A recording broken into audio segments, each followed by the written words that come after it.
flexing that ankle. Oh, Lee, this late in the game, you do not want to see. Caitlin Clark is hurt once again. This time, fans aren't just worried, they're angry because it's not just a simple bruise or bump. It's her second injury of the season, and depending on its severity, it could keep her off the court for a while. What makes fans most frustrated is how this whole situation could have been avoided. Stephanie White has now got questions to answer. This isn't just about one play. It's the result of a build-up all season long. From referees to opposing players to the Fever's own choices, Caitlin Clark hasn't been protected the way she should be. Not physically, not strategically, not even by those who know exactly how important she is to the game. Now there's concern not only for Caitlin's health, but also for her career, and by extension, for the WNBA itself.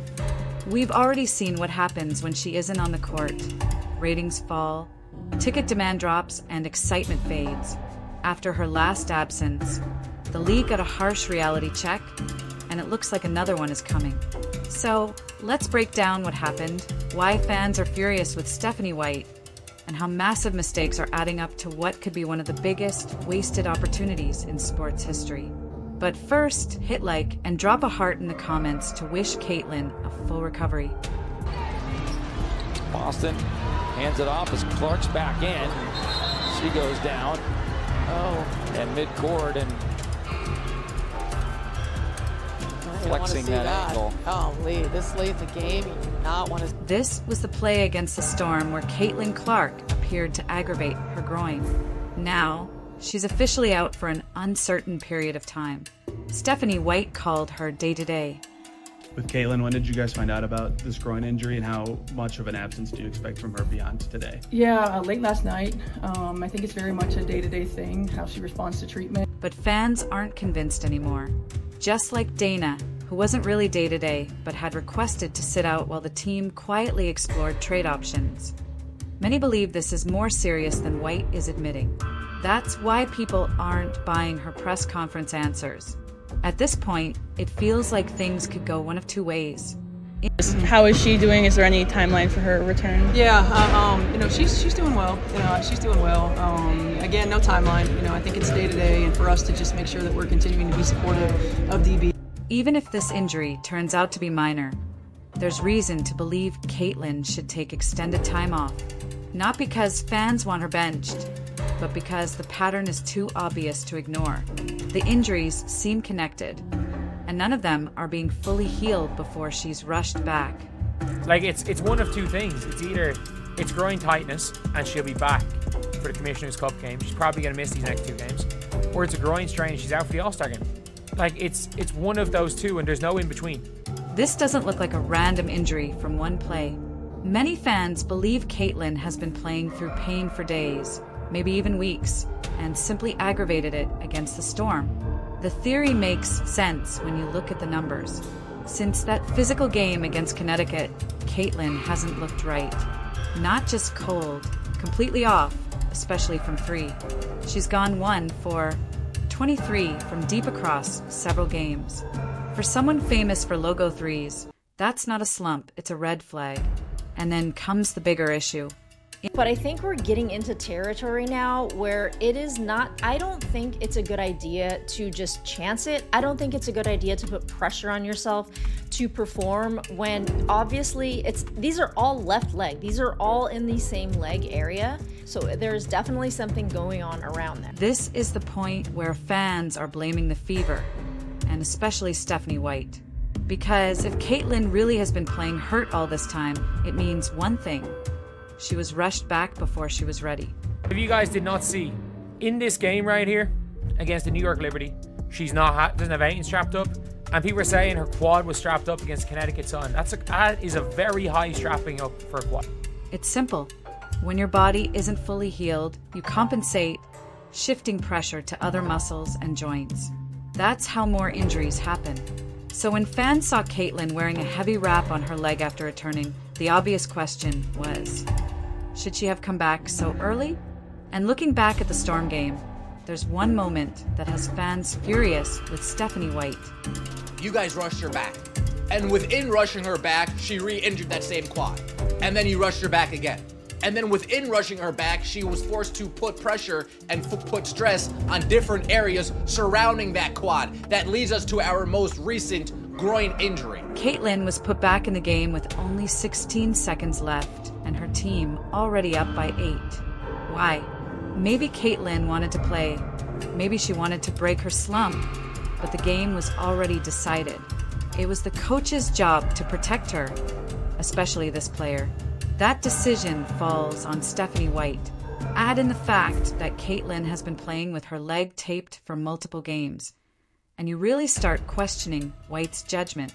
At some point, it's not about toughness anymore, it's about risk management. And right now, many fans believe the Fever and their coach completely failed that test. There's a lot of speculation that she did get hurt in the final seconds of the Seattle game. This is why fans are worried. It's becoming clearer that Caitlin Clark isn't being managed properly. She has an unstoppable competitive fire. She wants to play, to lead, to carry the spotlight not just for Indiana, but for the WNBA. She takes that responsibility, even when she doesn't talk about it. But that's the danger. When someone refuses to rest, plays through pain, and feels responsible for everything, you need a system that protects her from herself. Because if she keeps this up, it won't just be a few missed games. It could cost her entire career. Caitlin Clark clearly not looking like herself. The Indiana Fever has the game put away, yet we still put her back in the game at 45 seconds left. Caitlin Clark dealing with an injury, not looking like herself. The game is already out of hand, yet we still put her back in with 45 seconds left. How much patience do I need to have before I can start going nuclear? Because I am getting very frustrated with what I am seeing. What makes it more alarming is how quickly things have changed. Just a year ago, the idea of Caitlin Clark missing significant time was unthinkable. At Iowa, she never sat out. She played through everything, and that became part of her legend. But now she's missed nearly half the season, and all signs point to the same leg issue. It's affecting her performance, and if not handled correctly, it could haunt her for the entire season, or even longer. I just wonder if she's playing through a little more pain than she should. I mean, look what happened to Tyrese Halliburton in the NBA Finals game when he tore his Achilles heel. He had also mentioned having some pain there, and this was like the pinnacle of his career. So he attempted to play through that, and at the very end, he went down. And here's the scariest part. This isn't just one injury. It's about the way athletes' bodies compensate when they're hurt. You favor one side, change your mechanics, and risk even bigger problems. For women athletes in particular, who already face higher chances of knee injuries due to anatomy, that's an extremely dangerous situation. There's something going on. Is it the nagging quad injury? But it's something to do with the lower half of her body. It is a groin injury. Now we've got an idea of why she's struggling from long range, where it requires, some real push on three-point shots, especially the kind that she takes. And there's nothing worse than a groin injury. It will nag the shit out of you. Trust me, I've had several. We've seen this story unfold over and over. Courtney Vandersloot, Juju Watkins, Cameron Brink, the list of elite women's players sidelined by devastating knee injuries keeps growing, and it's brutal every single time. An ACL tear doesn't just cost games, it ends seasons, and sometimes it changes entire careers. Now picture the worst case scenario.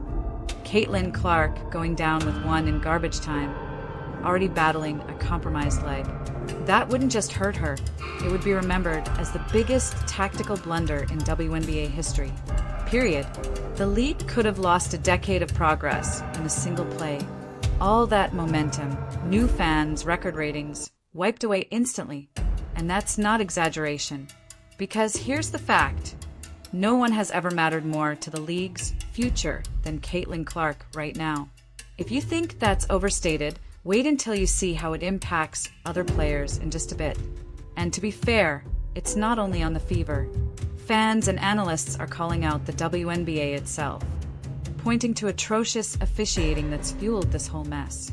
But the thing that you have to be careful of is if, say, you try to rush her back from this injury as well, then you're getting into this territory where a very serious injury can happen. And with women as well, we are more prone to knee injuries even than the men because of the angle that our hips go to our knees. So the last thing you want is her compensating or her groin not firing properly, and she goes to cut to the side and then all of a sudden something blows in her knee. That is what the Indiana Fever, that is what Caitlin need to avoid the best that they possibly can. So if it means that Caitlin is out for 3 weeks, if it means that she is out all the way through All-Star, then so be it. She has such a long career. This season, it's been obvious the Fever keep getting burned by the whistle, and nobody feels it more than Caitlin Clark.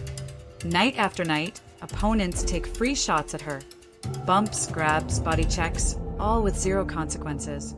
Fans have been warning about it for weeks, but the matchup with the Sun was when it finally exploded. It wasn't just the infamous eye poke or the blatant body check. It was the buildup of everything leading to that point. 15 interview, but this level of physicality isn't new. It's baked into the WNBA's identity. Sure, we can argue over missed whistles against Clark and the Fever, but let's be honest, this is a league-wide problem, not just an Indiana problem. Like, they just kept shoving Caitlin. They're like, well, they can't keep calling. They can't just keep calling fouls. I'm like, they're literally just running around hacking her. The referees have made it like a point that this is how you beat the Fever. You hack them. You don't even, it's not being physical. You just hack them. Because the referees are going to allow them to be hacked. And that's the real issue. When coaches openly strategize around excessive physicality, it's basically admitting referees aren't enforcing the rules. That's when players get hurt. And Caitlin isn't the only one. Just as I was drafting this, Jade Melbourne of the Mystics got her tooth knocked out from a needless elbow. That's no exaggeration. It literally happened. Another reminder that when let them play takes priority over safety, the price is real. This has been going on for years, but now it's putting the league's biggest lifeline at risk. Dig deeper and you'll see something else. Caitlin Clark bulked up noticeably this offseason. Everyone saw it, the flexing, the added size. She did it because she took such a pounding last year. The unspoken rule was clear: bulk up or break down.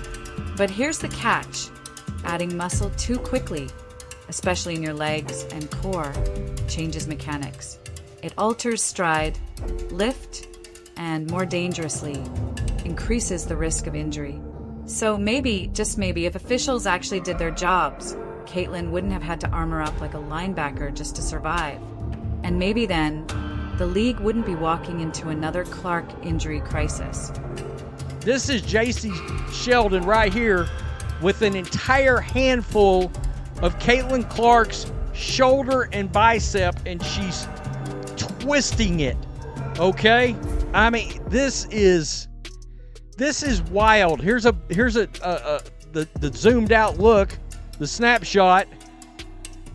I mean, this league does not have control of its players. Let's be clear.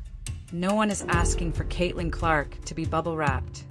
Physical play is part of basketball, but there's a massive difference between tough defense and blatant fouls being ignored. Fans aren't asking for favoritism. They want rules applied fairly.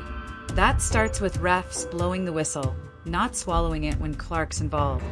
And the league has to back that up with fines, suspensions, and clear standards. But more than that, it's about respect. Respect from opponents, respect from the league, respect for the star who's literally fueling everyone's paycheck. Whether they admit it or not, Caitlin Clark is the rising tide lifting all boats. Other leagues like the NBA and NHL protect their stars. It's stunning the WNBA hasn't figured that out. And if nothing changes, the next incident will be ugly. One coach told me, we tell our players to be as physical as they can possibly be for 40 minutes because we know for 38 of them, they're pretty much going to get away with it. So I think everybody would like to see a tighter whistle and a little bit more freedom of movement. At this point, it's not even a debate, it's measurable. When Caitlin Clark is sidelined, ratings collapse. Viewership flatlines, social media buzz vanishes, and the WNBA feels invisible. But when she returns, everything spikes. But it does make me wonder if a player like SGA can get all these fouls called, maybe the refs should call them similarly for Caitlin. Because if the players defending Clark know that they're going to get a whistle every time they hand check her or cover her physically, they will probably do it a lot less. And I get it, you're trying to neutralize this player, but you know, we've entered the realm of player safety here, and Caitlin Clark, who has now gone out for a third time, so I think that this needs to be reassessed. Her comeback against the Liberty proved it. That game averaged 2.2 million viewers and peaked at 2.8 million. One of the most watched games in league history. When Caitlin plays, arenas fill and screens light up. Without her, though, those numbers will crater again. And here's the kicker. She might miss the Commissioner's Cup final, a showcase event designed to boost revenue and hype. Even worse, she could sit out the All-Star game, a disaster for ratings.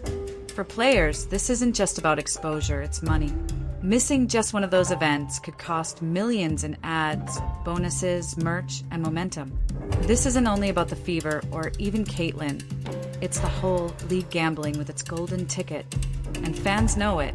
And it's also a huge blow to the WNBA. Whether some fans like it or not, it was proven the last time that she was out with injury that the WNBA does better when she is on the court. The WNBA ratings across the league dropped by over 50% when Caitlin Clark was out with injury, and this is obviously such a crucial time and a crucial year for the league because they go into CBA negotiations at the end of the year.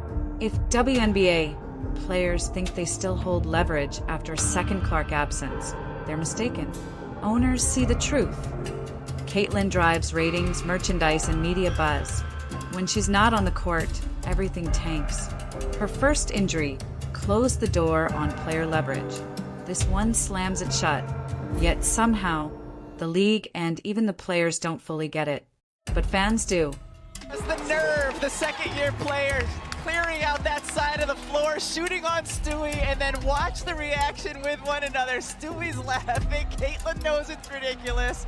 Just out there having a good time. The trust is gone. Fans have seen enough. A league that fails to protect its brightest star, and a team that leaves her exposed even when she's clearly hurt, isn't just letting Caitlin Clark down. It's risking the future of women's basketball. Some may think it's soft to demand better officiating or to call out dirty play. But ask yourself, do you really want a league without Caitlin? If you've stuck around this far, drop a basketball emoji in the comments. Thanks for watching. I'll see you next time. About this groin injury and how much of an absence do you expect from her beyond today? Yeah, late last night. I think it's very much a day-to-day thing, how she responds to treatment. You know, I stay in my lane and let our Who gives a shit how she responds to treatment? Keep her out for a week. Keep her out for a week or two. Let's make sure she's healthy. 110%, 150%.